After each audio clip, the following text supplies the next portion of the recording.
You're listening to the Good Question Podcast with Richard Jacobs. Our goal is to make each of our guests exclaim, that's a good question. I don't know the answer. Because when that happens, it means you, the listener, may be inspired to learn more beyond the interview and to ask great questions yourself that lead to new insights. In this podcast, we cover historical and current anthropology, comparative religion, and history. Welcome, and let's get started. Hello, this is Richard Jacobs with the Good Question Podcast. I have two people today. They're both authors of the book Sorry, Sorry, Sorry, The Case for Good Apologies. So the authors are Marjorie Ingall and Susan McCarthy. They're both here with us today. So we're going to talk about their book, what made them write it, what it tells people, and a bit about their backgrounds. So thank you both for coming. Thanks for having us. Yeah, it's a pleasure. Yeah, whoever wants to start, tell me a bit about both of your backgrounds and how you got to where you're at with your current interests in this book. I'll start, if I may. Marjorie and I both used to live in San Francisco, and around that time I wrote a humor piece based on current news events, stuff that nobody remembers now, making fun of sorry if apologies. You know, sorry if you didn't understand what I was getting at, sorry if you don't get my sense of humor, sorry if your whole nation responded irrationally to an accidental bombing of your embassy. They ran it. It was fun. I didn't think any more about it, except that I got a lot of response. People saying, I made my mom read that. I printed it out. I got my boyfriend to read it because they had gotten sorry if apologies and they were not happy. And I gradually realized that this was something a lot of people cared about. I talked to Marjorie about it, and Marjorie has a lot of background in writing about apology and forgiveness, and I'll let her explain why we then teamed up to do the website. Yeah, I had moved to New York City and I was writing for both a lot of parenting magazines and a lot of Jewish publications, which means that every year you think about apologies and forgiveness at the high holidays. And as for the parenting part, I was the parent at the time of a somewhat feral toddler who spent pretty much all of nursery school in the consequences chair. So I was thinking a lot about apologies and forgiveness and how you teach them. So we joined forces to work on sorrywatch.com in 2012. And then in 2016, a certain political thing happened that made people very interested in apologies and not apologizing and whether apologies were important or not. And we ended up going a lot deeper than just sort of a funny website that looked at research on apology and bad celebrity apologies. And the book was a really great opportunity for us to go deeper still and really examine apologies and brain science and why it's so hard, and to really give credit to the amount of power that a good apology can have. Okay. So what makes an apology effective or not effective? Genuine or ingenuous? We did a lot of research looking at apologies. What is good about this one? What's bad about that one? Why are people upset about this one? And we came up with a list. It was originally 6 points, and then we made it 6.5. And that we think really encapsulates how you do a good apology. Now, not every step is necessary for every apology. If you just bumped into somebody in the crowd and say sorry, you don't have to go all the way down the list. But the first step is to say you're sorry or you apologize. Not, oh, I regret that. That was sad. You have to actually take enough responsibility to say, I am sorry. I apologize. You have to say, and this is the second step, exactly what it is you're apologizing for. You have to be specific. You can't say, oh man, sorry about Wednesday. Sorry about why the whole thing went south. Yeah, sorry about all that. You have to be specific and say what it is you're apologizing for. And in step 3, you show that you understand the impact. I took your car and I didn't bring it back and you were stranded. Step 4 is no excuses. Now, occasionally you do need to explain things, but it's dangerous because explanation really easily becomes excuses, and that's no good. Step number 5 is why it won't happen again. And step number 6 is making reparations if that's appropriate, paying a dry cleaning bill, getting them a new tricycle, whatever it is. And then the last half step we added to listen to them. After you've apologized, they might say, that didn't bother me. What really bothered me was this other thing. So listen, let them have their say. people really, really want to be heard. I don't know what percentage of the population is the type of person that never apologizes for anything. I'm sure everyone knows someone like that. The person just can't. They can never admit they're wrong or anything like that. How do those people figure into this framework? I don't know that you could say what percentage of the population is completely incapable of apologizing. But I think a lot of us haven't been taught to apologize. We didn't see it modeled by parents, don't always live in a culture that values apologies. Most people, I think, want to maintain their relationships and maybe aren't aware of just how important apologies can be in building bridges and creating, connections between people, how important they can be in the workplace. And I think the fact that we see good apologies as well as bad apologies go viral tells us that people do. It's easy to laugh and make fun of, either somebody who's completely intransigent, I can speak English, intransigent and won't apologize no matter what, or who apologizes really, really badly. And it's fun to make fun of terrible celebrity apologies and political apologies and corporate apologies. But people also really yearn for hearing the good ones.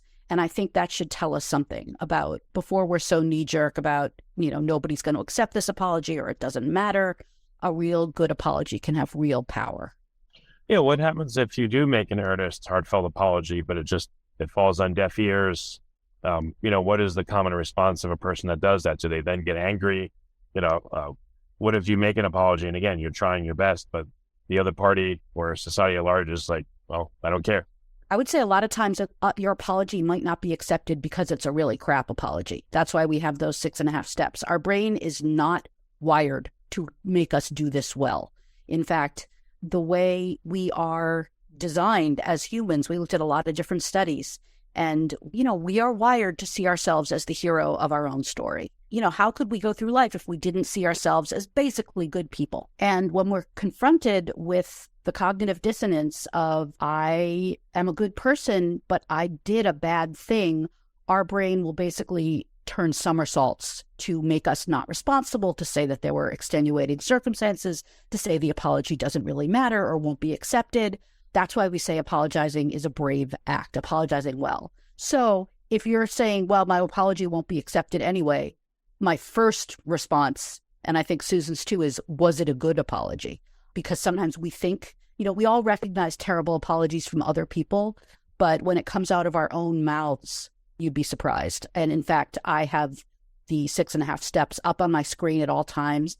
I practice when I need to apologize. I sometimes workshop it with Susan because it's not natural to do it well. And sometimes, look, the great philosopher Maimonides said 1,000 years ago that you have to try 3 times to apologize well to someone. And if they still won't accept your apology after 3 times, you're off the hook. It's on them, which I think is a really interesting point. I would say to Maimonides, after the first 1 or 2 apologies aren't accepted, maybe Maimonides could say, I really want to make things right with you, and it doesn't look like this is working. What am I missing? Actually ask.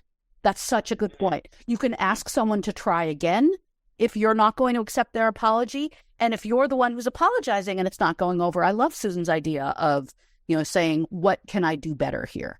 Okay. What about if someone says to you, how could you do that? You should apologize. Does that poison the apology if someone says that to the person first?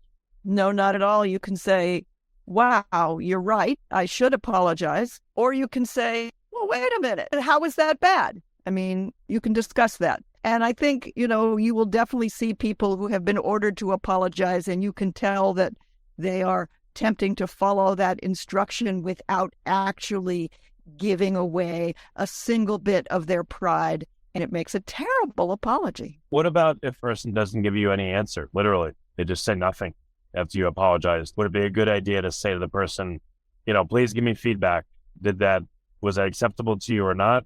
I don't want to go away from this having apologized the wrong way or not addressed your concern. Do you counsel people to say that as well? Most times people aren't completely silent. It's very hard to be completely silent to somebody face to face. Sometimes you will send an email and it goes into the void, or a text that isn't responded to. In general, we say if something If you know that you committed a really major offense, send a letter, because that shows that you get the seriousness. For something that's less of a big deal, a text or an email is fine.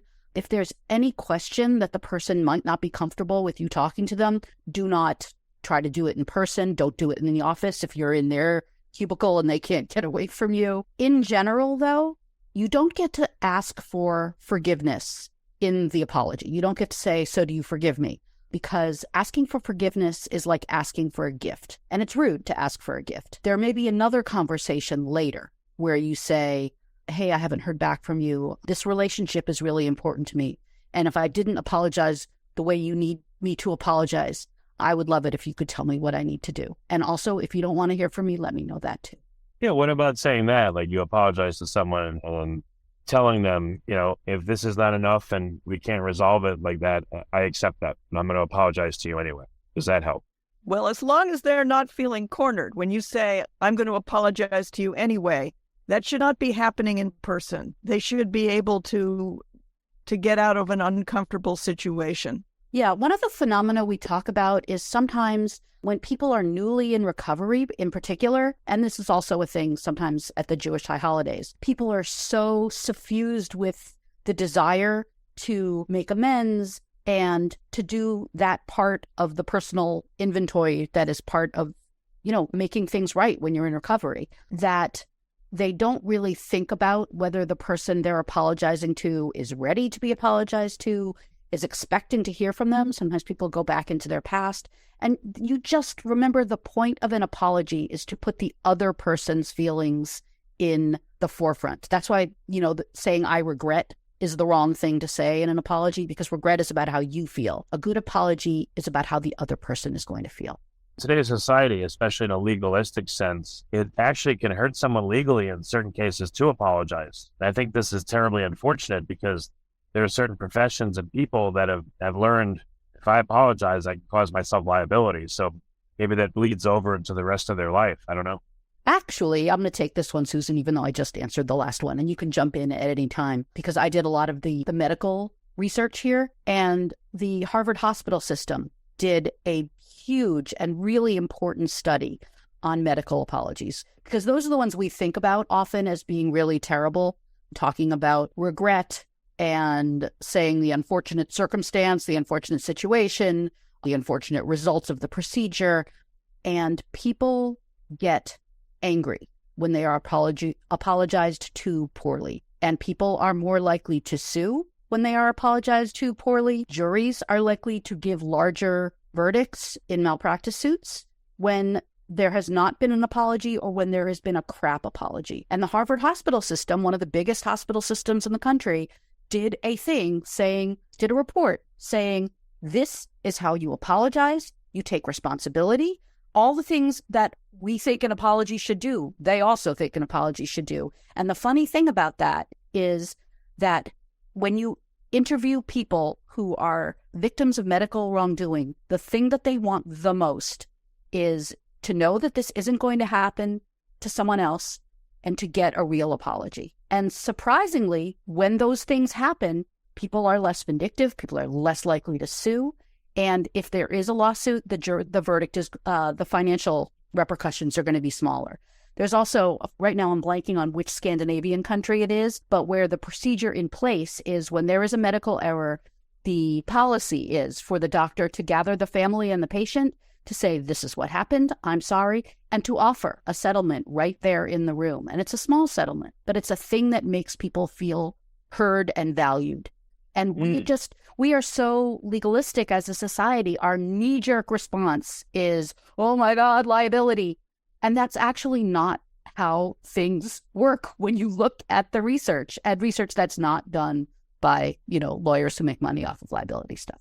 This is a very important finding, by the way, so please continue. Go ahead. Yeah, I think "don't admit anything" is kind of an urban legend, and you hear it in medicine, as Marjorie's been describing. You see that in corporate apologies or corporate statements, because people will pop up and they'll say, "Don't admit anything. You admitted liability. Don't apologize. You're making yourself liable." And that really is more of an urban legend than something that is backed up by the research. In fact, one of the great sort of making things right stories that's taught in business schools is after the 1982 Tylenol poisonings case. Do you know what I'm talking about? I remember Yeah. they recalled a lot of Tylenol. So a couple of people were poisoned. Somebody, in I think it was the Chicago suburbs, the guy, whoever did it was never found. They recalled all of the Tylenol in existence. The head of the company had daily press briefings. Like, imagine unfiltered, talking to the press every day about both the investigation and what you're doing. And an advertising executive was quoted in the New York Times saying, Tylenol is like a dead company now. I think that Tylenol is going to survive. It's more likely that the water in my company's water cooler is going to turn to wine than that Tylenol is going to survive this. Tylenol not only survived it, they changed how packaging works. Now we have the triple protective, you have the wrapper around the outside of the package. You don't have powder in the capsules. You have gel caps now, and you have the stuff on the top. You have the cotton on the top. So they changed the way the business works. They not only survived, they went from like 0% market share right after this to once again dominating the market. And it's taught as this is how you handle a crisis. And we're not used to that. We're used to silence and dissembling and passing the buck and passive language. And that's not what people want. And people get excited and happy when a company surprises them because we do tend to expect, the runaround and the worst. And people are very loyal to companies that handle crises well. What are some things that you've seen individuals or companies do that ruins their ability to apologize after that? That something they said or did, it's just going to poison the whole thing, and an apology is not going to work no matter what they do after that. Susan, you want to do United? Oh, gosh. Yeah, I've forgotten the year that United had overbooked flights, as airlines often do, and asked for volunteers to get off the flight. And when they didn't instantly get enough volunteers, they picked people to volunteer. And they went to this Dr. Dow, who was sitting there in his peaceful seat, and they said, you have volunteered to get off. And he said, no, I'm not getting off. And they called their airport police, and they had him dragged off, struggling. He lost teeth. He was bleeding. Everybody saw the video. The company their response was to blame him. He was bad and he didn't comply. And they went for days with these really bad apologies where they were blaming the guy. They followed up by saying, okay, all right, we feel bad about it. We apologize to him. And his family said, no, they didn't apologize to him. And that just looked so bad. That just really made people distrust United so badly because they didn't admit, they didn't apologize for the longest time. They refused to recognize their very real responsibility. What kind of impact did it have on them? Does anyone know? Was it any financial impact, or did they, after a while, everyone just forgot? Now it's no big deal. That is one of the points that we make in the book is, yes, was there a temporary impact? Absolutely. Was there an impact on this particular executive? Absolutely. But, we live in, you're going to be mad, but if United goes where you want to go and you have miles on it and it's the cheapest way to get there, you're probably going to take a United flight. Also, it's very easy to demonize companies, but United was also shortly after that, launched a flight academy with a diversity initiative to train 5,000 new pilots, and half of them are going to be women and people of color. JetBlue is often held up as this example of... What did it do with how they treated the guy? What is diversity? Doesn't have anything to do... Nothing. But I'm saying that United has done good things as a company and bad things as a company. And people tend not to... the reason why we have a special interest in interpersonal apologies, not, between human beings on a human level. And that's really the focus of the book, though we're very interested in why there are so many bad corporate and political and governmental and institutional apologies. We feel that regular people can do a whole lot better than corporations. And it's interesting to follow what happens with corporations, but ultimately their duty is to their shareholders, not to you. So it can be very dissatisfying if you're hoping that a terrible apology will have long time impacts on a company. Sometimes it does, And that's great, or it's bad, depending on how you look at it. But look, capitalism is capitalism. This is how it works. And companies do bad things. Companies do good things. Companies apologize well. Companies apologize poorly. One of our examples of a great apology was JetBlue, which after they had a problem that was similar to the Southwest problem this past holiday season, took out a full-page ad with really superb apologies in the Times and I think the Washington Post. And everyone was like, this is one of the great corporate apologies. But then shortly after that, remember the flight attendant who quit on JetBlue and grabbed 2 beers and deployed the slide and like, I'm out. And like, that was not safe. That was not the way procedures should have gone. That's real security failings. People who are like, yeah, this is an awesome company, were then super like, oh, right after the January 6th insurrection, their first corporate donation was to an election denier who happened to sit on an aviation panel. I don't think we should expect companies to really ace this all the time and for there to be long-term consequences. I think we should focus on how we interact with each other. What about cancel culture nowadays? I don't know if this is the strength of the apology or not, but it seems like some people have apologized, but society doesn't seem to care. They just keep going and going. So the apology falls on deaf ears. Is that what's happening? Or is it, again, just the apology is not proper? I would say, who are you going to tell me has really been canceled? Louis C.K. is selling out stadiums. People who are going to be angry are going to be angry. People who think, cancel culture is a real problem. People who have been, quote unquote, canceled, then can make a whole lot of money saying cancel culture sucks. So I really wouldn't worry about celebrities who are canceled. Okay. So you don't think it's a thing that anyone has made like a true heartfelt apology, but it just didn't work? I mean, are there instances where that happened? You tell me. Well, I don't know. I mean, I've seen some instances of certain people that have lost their livelihood, and yet they've still apologized, but they still lost their livelihood. So I think at least in some cases it hasn't worked. I want to know, because we do look for really good apologies, whether there have been long-time impacts from them.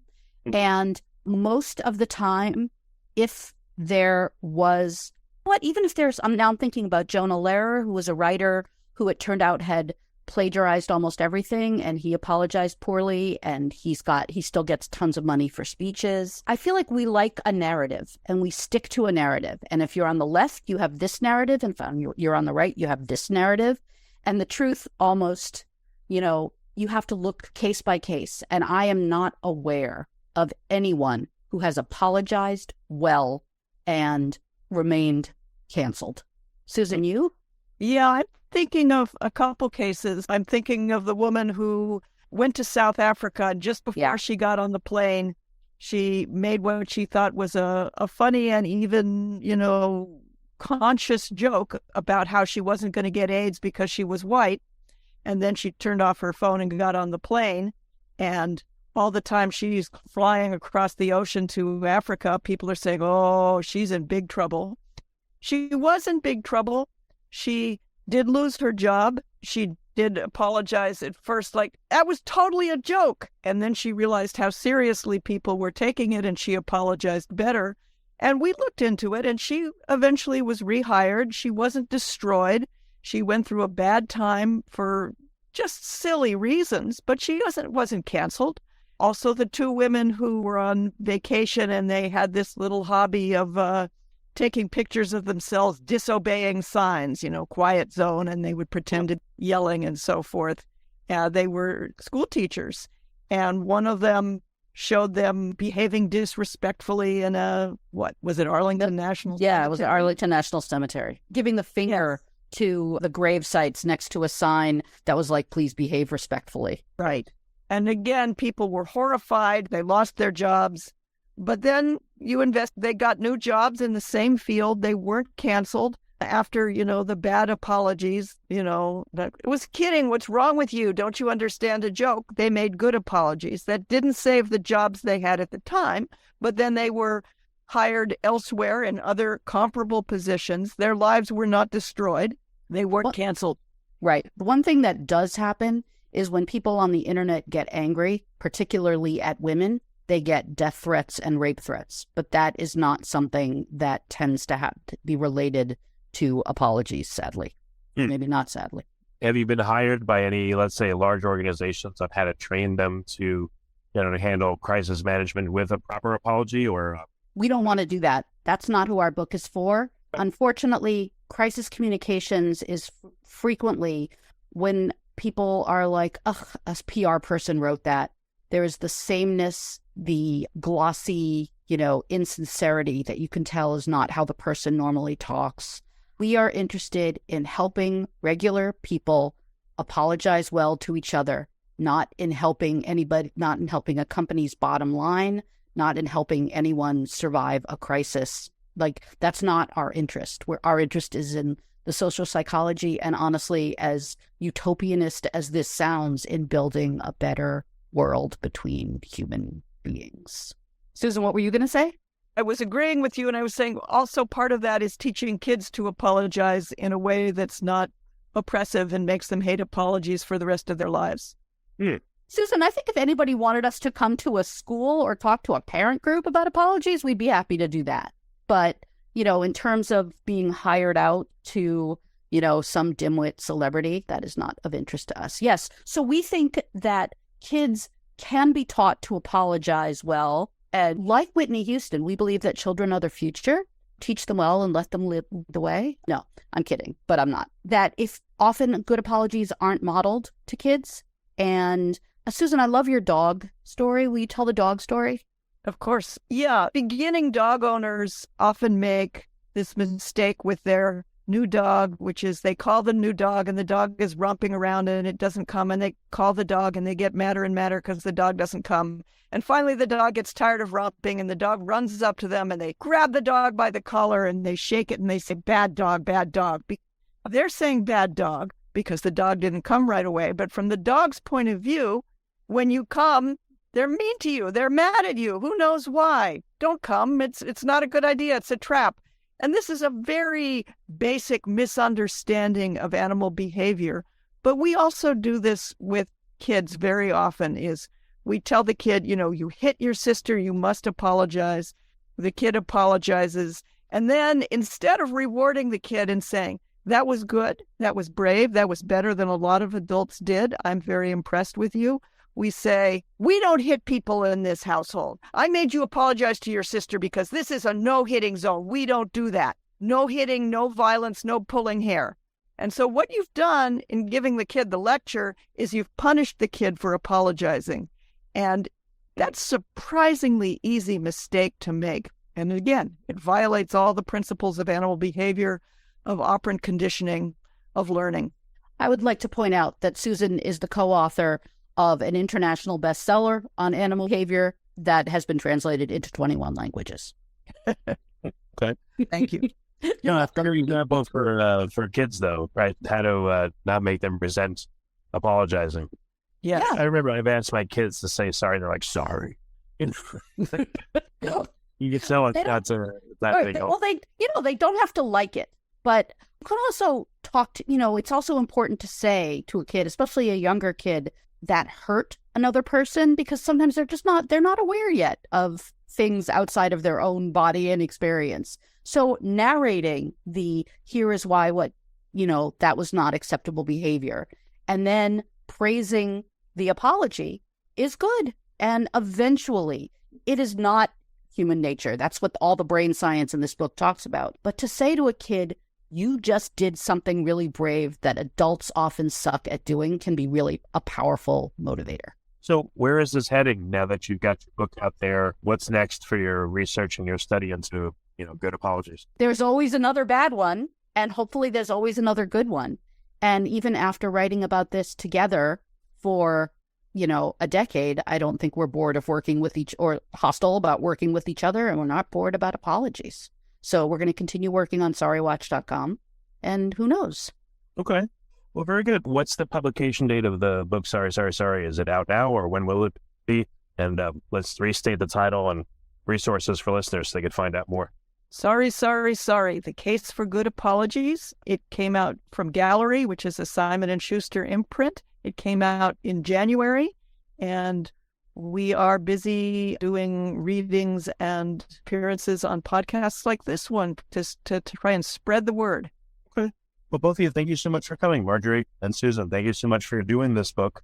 I think it's a really important subject that will really help a lot of people. They sincerely make an effort to learn it and do it in their lives. I think it would help a lot of, heal a lot of relationships that didn't need to be broken over, whatever happened. So the work you guys are doing, I think, is really important and valuable. So thank you. And thank you for coming too. Thanks for having us. Thank you very much, Richard.